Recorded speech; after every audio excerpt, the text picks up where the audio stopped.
एक औरत गुस्से में दरवाजा खोलती है, लेकिन सामने एक काली दीवार उसका रास्ता रोक लेती है।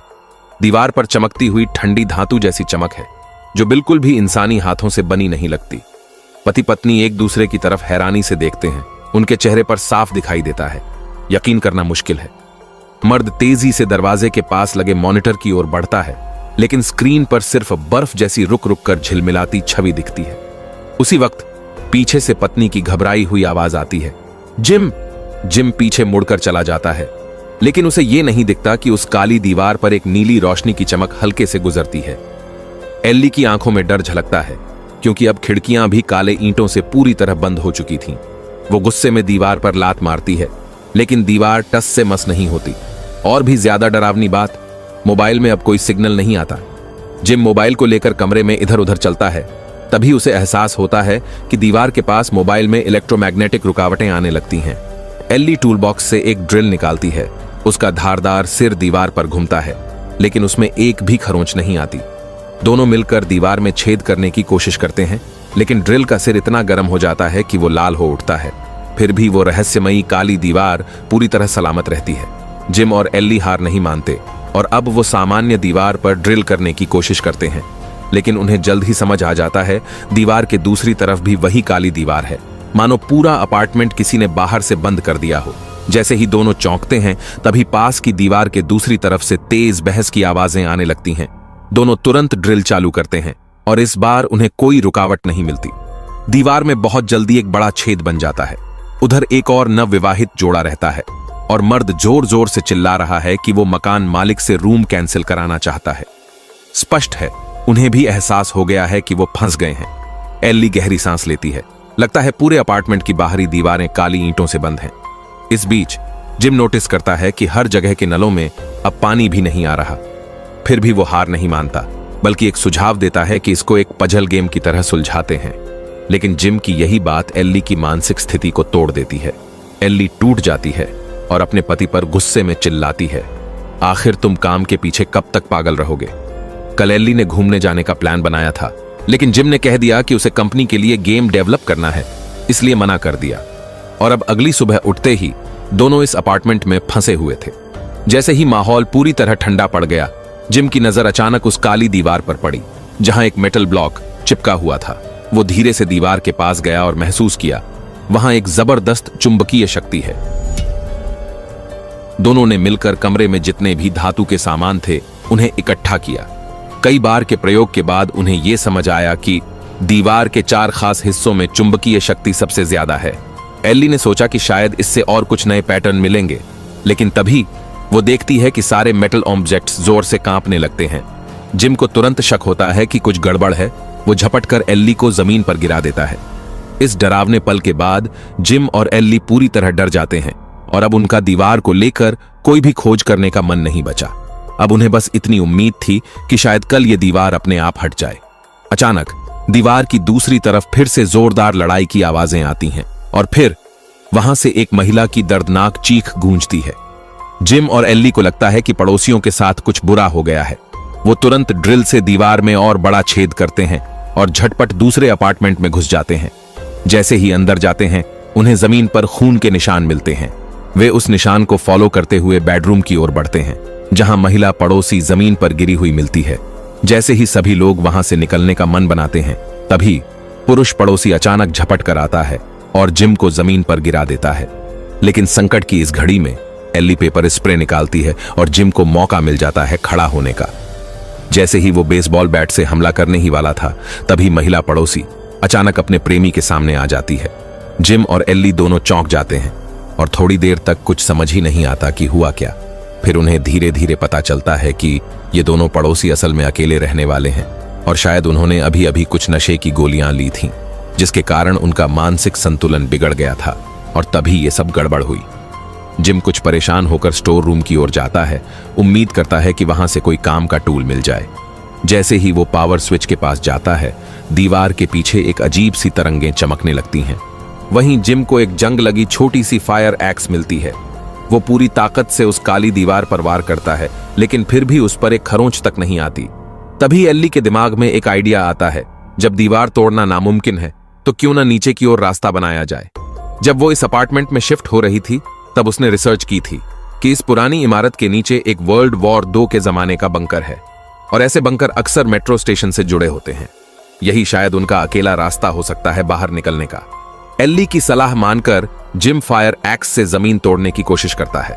महिला पड़ोसी को यह सब किसी डरावने एस्केप रूम जैसा लग रहा था, जबकि पुरुष पड़ोसी को लगता है कि यह सब मकान मालिक की कोई साजिश है, क्योंकि पूरी बिल्डिंग उसी की प्राइवेट प्रॉपर्टी है। जिम की लगातार मेहनत के बाद आखिरकार जमीन में एक गड्ढा बन जाता है, लेकिन नीचे अंधेरा ही अंधेरा था और आवाज लगाने के बाद भी कोई जवाब नहीं आया। जिम ने बेडशीट को रस्सी की तरह मोड़ा और खुद नीचे उतरने का फैसला किया। जैसे ही वह नीचे जमीन पर उतरा, एक बूढ़ा आदमी अचानक वहां आ जाता है, जिसके हाथ में एक हथियार होता है। वो तुरंत जिम को वहां से दफा होने को कहता है। सब लोग मिलकर उसे समझाते हैं कि वे बस बेसमेंट तक जाना चाहते हैं, लेकिन वो बूढ़ा जरा भी नहीं पिघलता। तभी उस घर से एक युवा लड़की बाहर निकलती है। वो अपने नाना से कहती है कि वो इतने कठोर मत बनो। बूढ़ा आदमी थोड़ी देर सोचता है और फिर ये मानता है कि अपनी पोती को अपने साथ मरने नहीं देना चाहिए। आखिरकार वो एल्ली के भागने की योजना में शामिल होने के लिए राजी हो जाता है। लेकिन तभी जिम की नजर ऊपर छत से गिरे हुए एक स्मोक डिटेक्टर पर जाती है। जब वो उसका टूटा हिस्सा उठाता है तो अंदर उसे एक वी शेप कैमरा छुपा हुआ मिलता है। वो तुरंत बूढ़े आदमी से पूछता है, क्या तुम इस बारे में जानते थे? बूढ़ा हैरान होता है और कहता है कि ये सभी अलार्म तो मकान मालिक ने ही लगवाए थे। अब इस बात से जिम को शक होने लगता है। वो रसोई में भागता है, छत से दूसरा स्मोक अलार्म तोड़ता है और वहां भी एक कैमरा छुपा होता है। सब लोग अचानक चौंक जाते हैं। जरूर मकान मालिक किसी पागल रियलिटी शो की नकल कर रहा है। एल्ली को अचानक याद आता है, मकान मालिक तो बगल वाले फ्लैट में ही रहता है, क्यों ना सीधे उसी से जाकर सामना किया जाए। सभी मिलकर दीवार तोड़ते हैं और मकान मालिक के घर में दाखिल होते हैं, लेकिन अंदर चारों तरफ सन्नाटा पसरा होता है। काफी खोजबीन के बाद आखिरकार एक कोने में उन्हें मकान मालिक की लाश मिलती है और हैरानी की बात यह कि उसकी दोनों बाहें गायब होती हैं। जिम उसका मोबाइल उठाता है तो उसमें सिर्फ कुछ ब्लैक वॉल की तस्वीरें ही मिलती हैं। मकान मालिक की रहस्यमयी मौत ने सबको बुरी तरह डरा दिया था। अब तो लोगों को शक होने लगता है कि शायद ये असली दुनिया ही नहीं है। तभी एल्ली को एक अखबार का पन्ना मिलता है जिसमें लिखा है, हैम्बर्ग पोर्ट एरिया में कल भीषण आग लग गई। जिम को अचानक याद आता है, वो कल सड़क पर उस आग को देख चुका है जिसमें इतने धमाके हुए थे कि सेना के हेलीकॉप्टर तक बुला लिए गए थे। सब लोग अभी आपस में बहस ही कर रहे होते हैं कि अचानक जमीन धसक जाती है। चारों लोग नीचे के फ्लैट में गिर जाते हैं। धूल मिट्टी छंटती है तो एक आदमी धीरे धीरे उनके सामने आता है जो खुद को यूरी बताता है। वो कहता है कि वो यहां रहने नहीं आया बल्कि अपने दोस्त जेसन को देखने आया था। जब उसे पता चलता है कि बाकी लोग बंकर के रास्ते भागना चाहते हैं तो यूरी गंभीर होकर एक बिल्कुल अलग नजरिया रखता है। हो सकता है बाहर किसी बायोलॉजिकल डिजास्टर ने हमला कर दिया हो और ये काली दीवार हमें उससे बचाने के लिए हो। लेकिन एल्ली उसकी बातों से जरा भी नहीं हिलती, बल्कि पूछती है, तुम्हारा दोस्त जेसन कहां है? यूरी सबको कमरे में ले जाता है जहां बिस्तर पर जेसन की सांसें थमी हुई थीं। यूरी बताता है, आज सुबह जब जेसन ब्लैक वॉल के पास गया था तभी उसकी मौत हो गई। शायद दिल की धड़कन पर असर पड़ा हो। जिम को याद आता है, जब मोबाइल ब्लैक वॉल के पास जाता है तो इलेक्ट्रोमैग्नेटिक इंटरफेरेंस होता है। उसका शक और बढ़ जाता है, लेकिन ये सब भी लोगों की इस इमारत से भागने की इच्छा को रोक नहीं पाता और सब फिर से खुदाई में लग जाते हैं। आखिरकार उन्होंने बेसमेंट की लकड़ी की फर्श तोड़ दी। सभी लोग अंधेरे रास्ते पर आगे बढ़ते गए। ज्यादा दूर नहीं गए थे कि सामने एयर रेड बंकर का भारी दरवाजा नजर आया। हर किसी के चेहरे पर उम्मीद की मुस्कान लौट आई। उन्हें लगा कि अब आजादी बस एक कदम दूर है। लेकिन जैसे ही एल्ली ने दरवाजा तोड़कर उसे खोला, सबकी नजरों के सामने का दृश्य एकदम ठहर गया। कोई समझ नहीं पाया कि यह काली दीवार जमीन के 10 मीटर नीचे तक आखिर आई कैसे। मकान के पड़ोसी लड़के की तो जैसे हिम्मत ही टूट गई। वो पागलों की तरह कुल्हाड़ी उठाकर दीवार पर वार करने लगा। जिम घबराकर दौड़ पड़ा। उसे डर था कि कहीं वह इस एकमात्र औजार को तो न तोड़ दे। अब उस लड़के की आंखों में सिर्फ खालीपन था। वो जैसे ही पलटता है, एकाएक बुजुर्ग व्यक्ति की बंदूक हाथ में आ जाती है। वो सीधे ब्लैक वॉल पर ट्रिगर दबाता है, लेकिन यह क्या, गोलियां दीवार से टकराकर रुक जाती हैं और उसी जगह बेहद तेजी से घूमने लगती हैं। जिम को अचानक याद आता है, पहले भी मेटल चीजें दीवार से टकराकर पलट गई थीं। वो तुरंत चिल्लाता है, सब नीचे झुको, और अगले ही पल गोलियां उसी तेजी से वापस पलटती हैं। बुजुर्ग व्यक्ति थोड़ी देर से झुकता है। कई गोलियां उसके सीने को चीरते हुए निकल जाती हैं। पड़ोसी लड़का जड़ हो जाता है। उसकी बेवकूफी ने एक और साथी की जान ले ली थी। भागने की उम्मीद फिर से टूट जाती है। हर किसी के दिल पर जैसे ब्लैक वॉल का बोझ बैठ गया था। जिम खुद को जबरन शांत करता है। एक प्रोफेशनल गेम डेवलपर के तौर पर उसके मन में आता है कि जैसे गेम्स में हर स्टेज को पार करने के लिए क्लूज इकट्ठा करने होते हैं, उसी तरह शायद यहां भी कोई रास्ता हो। वो सुझाव देता है कि उन्हें वापस मकान मालिक के घर जाकर पुराने रेनोवेशन रिकॉर्ड या सीसीटीवी फुटेज खोजना चाहिए। लेकिन एल्ली और बुजुर्ग की पोती वहीं रुक जाती हैं। वे मृतक जेसन के कमरे में जाती हैं। उन्हें उम्मीद है शायद वहां कुछ और अलग सुराग मिल जाए। वो एक ड्रॉअर से एक विजिटिंग कार्ड निकालती है, जिससे पता चलता है कि जेसन तो एक नैनो डिफेंस टेक्नोलॉजी कंपनी का इंजीनियर था। एल्ली को टेबल के नीचे एक टूटी हुई लैपटॉप और मोबाइल भी मिलते हैं। यूरी जल्दी से समझाता है ये जेसन की निराशा के चलते तोड़े गए होंगे। उधर दूसरी तरफ जिम और बाकी लोग मकान मालिक के घर का एक एक कोना छान मारते हैं। अफसोस, उन्हें कुछ भी सुराग नहीं मिला। जिम को यह बात बेहद खटक रही थी कि मकान मालिक की कटी हुई दोनों बाहें आखिर गई कहां। उसी वक्त उसकी नजर कमरे की बनावट पर गई। उसे महसूस हुआ कि इस कमरे का आकार उसके अपने अपार्टमेंट से कुछ छोटा है। उसने दीवारों को ध्यान से थपथपाकर देखा। वाकई एक जगह अंदर से खोखली सुनाई दी। अब सवाल यह था कि उस जगह को खोला कैसे जाए। तभी पड़ोसी लड़के को एक दराज में 10 अंकों वाला एक पासवर्ड पैनल मिल गया। संभावनाएं लाखों में थीं। तभी जिम को एक तरकीब सूझी। वह किचन से मैदा, आटा लेकर आया और धीरे धीरे पैनल पर छिड़का। जल्द ही जो बटन पहले सबसे ज्यादा दबाए गए थे, उनकी ऊपरी परत हटने लगी। अब उन्हें सिर्फ 4 अंकों के 24 संयोजनों को आजमाना था। पड़ोसी लड़की लड़खड़ाते हुए नीचे भागी एल्ली को सारी बात बताने। अब जेसन के कमरे में केवल किशोरी लड़की अकेली रह गई थी। वो कोई सुराग सोचने की कोशिश कर ही रही थी कि अचानक उसकी नजर जेसन की गर्दन के स्कार्फ पर पड़ी। कुछ तो गलत था। उसने शक के आधार पर स्कार्फ हटाया। गर्दन पर गहरे नीले निशान थे। वो साफ साफ गला घोंटे जाने के निशान थे। लड़की सन्न रह गई। उसी पल यूरी की परछाई भूत की तरह उसके पीछे प्रकट हुई। इसी बीच मकान मालिक के घर में मौजूद जिम और बाकी लोग कई कोशिशों के बाद आखिरकार उस छुपे हुए कमरे का दरवाजा खोलने में सफल हो गए। उनके सामने एक पूरा कंट्रोल रूम था। दर्जनों मॉनिटर पूरे अपार्टमेंट के हर कमरे की निजी गतिविधियां दिखा रहे थे। अब सबकी शंका पक्की हो चुकी थी। मकान मालिक कोई मनोरोगी था जो सबको एक लाइव शो में बदलना चाहता था। जिम ने तुरंत पिछली रात की सीसीटीवी फुटेज चलाई। वीडियो में साफ दिख रहा था ब्लैक वॉल अचानक एक झटके में प्रकट हुई थी। जब उसने प्लेबैक स्पीड को बेहद धीमा किया तो देखा दीवार असल में काले धुएं से बनी थी। हर कोई हैरान रह गया। फिर उन्होंने वीडियो को जेसन के कमरे पर शिफ्ट किया।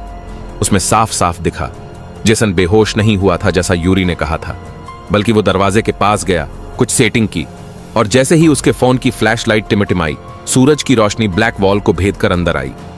स्पष्ट था जेसन के पास उस काली दीवार को खोलने का तरीका था। सब लोगों ने जब पलट कर देखा तो पाया कि यूरी न जाने कब से गायब हो चुका था।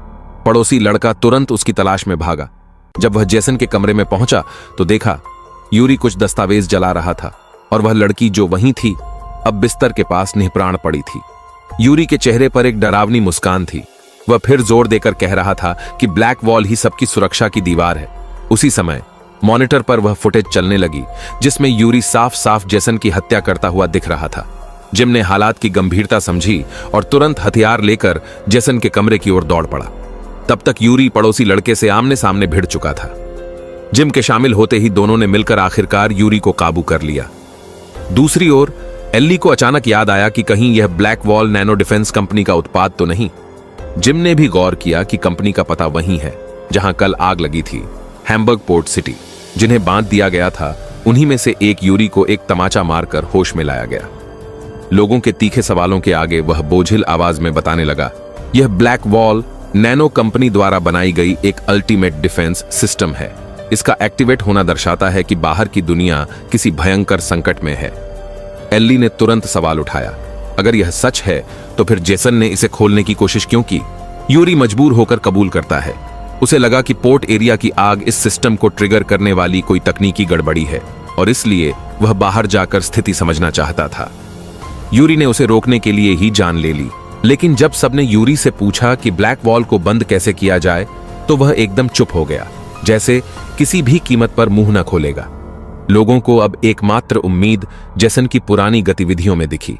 वे दोबारा मॉनिटर रूम में लौटे और रिकॉर्डिंग देखने लगे। जिम बार बार फुटेज को देख रहा था और एक साहसिक विचार उसके दिमाग में आकार लेने लगा। उसने देखा कि जेसन 3 घंटे तक लैपटॉप के सामने बैठा था।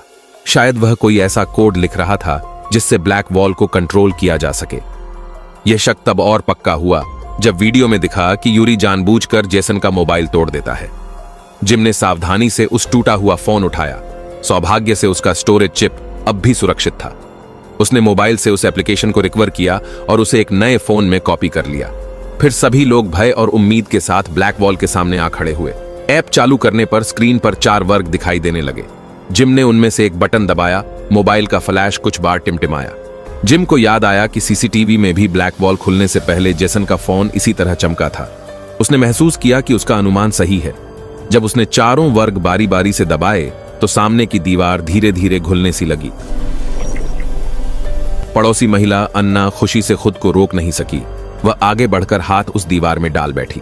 उसे महसूस हुआ जैसे उसकी उंगलियां किसी गाढ़े तरल पदार्थ में समा रही हों। लेकिन कुछ ही पलों में उसके चेहरे का भाव बदल गया। उसे महसूस हुआ कि उस काली रात के भीतर कुछ चीज उसके हाथ को छू रही है। जब वह हाथ खींचना चाहती तो जैसे कोई शक्ति उसे अंदर खींच रही हो। जिम और एली दोनों तुरंत उसे पीछे खींचने लगे। तभी उन्होंने देखा कि ब्लैक वॉल फिर से ठोस हो रही है। सभी ने पूरी ताकत से खींचा, मगर वह दीवार धीरे धीरे ठोस बनती गई और अंततः पड़ोसन का शरीर वहीं बीच से 2 टुकड़ों में बंट गया। उसका प्रेमी घुटनों के बल खून के तालाब में गिर गया और कांपते हाथों से अपनी प्रेमिका के आधे शरीर को सहलाने लगा। वे दोनों तो ब्लैक वॉल के पार जाने के बाद शादी करने वाले थे। अब वे सदा के लिए 2 अलग दुनिया में बंट चुके थे। किसी कोने से यूरी की पागल हंसी गूंजने लगी। पड़ोसी लड़का पूरी तरह पागल हो चुका था। उसने दौड़कर यूरी पर गोलियों की बौछार कर दी। फिर वह एक क्षण के लिए जिम की ओर देखा और खुद को भी बंदूक से उड़ा दिया। देखते ही देखते बचाव दल में अब सिर्फ 2 लोग बचे थे, जिम और एली। उन्होंने अपने आंसुओं को रोकते हुए फिर से चर्चा शुरू की। आखिर गलती कहां हुई थी? अब उन्हें यकीन था कि चारों बटन की कोई विशेष क्रम व्यवस्था थी, क्योंकि हर बटन दबाने पर फ्लैश की संख्या अलग होती थी। एली को याद आया कि मॉनिटर में जेसन का पूरा प्रोसेस रिकॉर्ड हुआ था। अब वे जेसन के फ्लैश की गिनती बार बार देख रहे थे। 11:19 आखिरकार जिम और एली ने सही बटन दबाने की क्रम विन्यास पूरी तरह सुनिश्चित कर ली। जब वे आखिरी कोशिश करने ही वाले थे तो वह यूरी, जो मर चुका होना चाहिए था, अचानक हिलने लगा। वह बिना किसी चेतावनी के उठ खड़ा हुआ और पागलों की तरह जिम पर टूट पड़ा। दोनों को जान बचाने के लिए भागना पड़ा। वे नीचे बंकर तक पहुंच गए। जिम ने शरीर से दरवाजा रोके रखा ताकि यूरी अंदर न घुस सके। एली मोबाइल स्क्रीन पर तेजी से टच करने लगी। चारों वर्गों को ठीक क्रम में दबाते ही ब्लैक वॉल में तेज कंपन होने लगी। काली धुएं जैसी चीजें चारों ओर फैलने लगीं। उनकी तरकीब सफल हो चुकी थी, मगर जिम के चेहरे पर जरा भी खुशी नहीं थी, क्योंकि यूरी दरवाजा तोड़कर अंदर घुस आया था। वह अब जिम पर पूरी तरह हावी होने वाला था कि तभी बिना किसी चेतावनी के वह जमीन पर गिर पड़ा। असल में एली समय रहते वापस आ चुकी थी और उसने यूरी पर वार कर दिया था। इस वक्त तक ब्लैक वॉल पूरी तरह गायब हो चुकी थी। जिम और एली एक दूसरे को सहारा देकर धीरे धीरे बंकर से बाहर निकले। सामने तेज उजाला दिखा तो वे आंखें मिचमिचाते हुए आगे बढ़े, लेकिन सामने का दृश्य उन्हें जड़ बना गया। केवल उनका अपार्टमेंट ही नहीं, पूरी की पूरी शहर की हर इमारत ऐसी ही ब्लैक वॉल से घिरी हुई थी। 12:11 वे एक कार में सवार होकर तेजी से बंदरगाह की ओर बढ़े। रेडियो से एक घोषणा सुनाई दी। नैनो डिफेंस कंपनी की एक भीषण आग से सिस्टम में गड़बड़ी हो गई, जिससे यह गोपनीय सुरक्षा प्रणाली अपने आप सक्रिय हो गई। यह फिल्म कुल मिलाकर काफी रचनात्मक लगी। एक अलग तरह की रूम एस्केप कहानी थी। खासकर मुख्य किरदार द्वारा क्लूज सुलझाने और कोड तोड़ने की प्रक्रिया बहुत दिलचस्प रही। अगर आपको पसंद आए तो जरूर मूल फिल्म देखिए। आज के लिए बस इतना ही। अगली बार फिर मिलेंगे।